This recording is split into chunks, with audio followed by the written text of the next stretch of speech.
for the Hall of Fame. It is one of the greatest honors that I've ever earned. By nature, I'm a basketball coach and a baseball coach. I've never coached football. Too many players to keep track of. But it is a great honor to be recognized, and it's a great honor to have covered so many great teams over the years. I started out in the fall of 1972, the first year of the high school playoffs.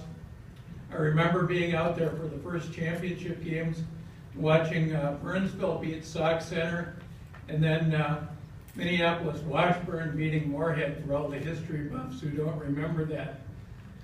One of my first assignments was to cover a Robbinsdale-Richfield game for the Sun newspapers with a senior sports writer named Dick Bonneville.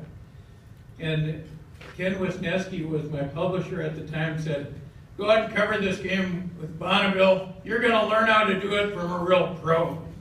So I went out with Bonneville. Bonneville, just before halftime, left to go into the Chalet Bowl. And he said, "I'll be right back, Sherman." He showed up again with 2 minutes left in the game.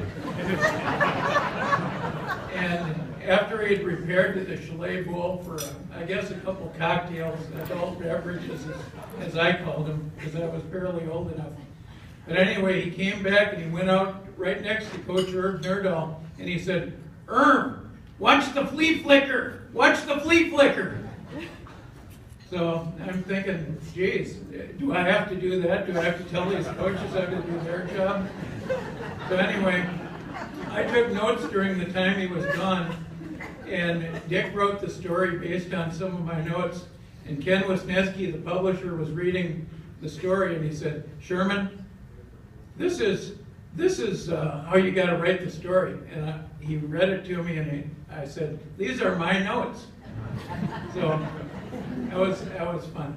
Anyway, I'm not the first sports writer in here.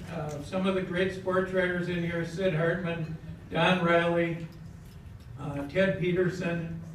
You could go right down the line, Bob Schrank. But it is very humbling for a sports writer to be recognized along with so many great people here.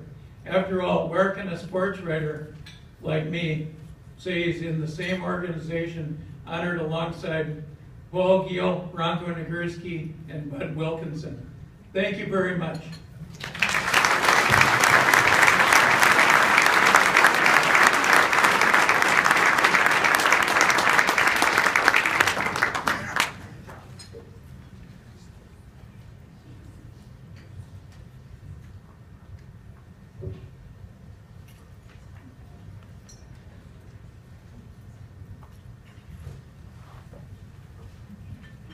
Tonight's second inductee is Steve Solom of Bowl High School.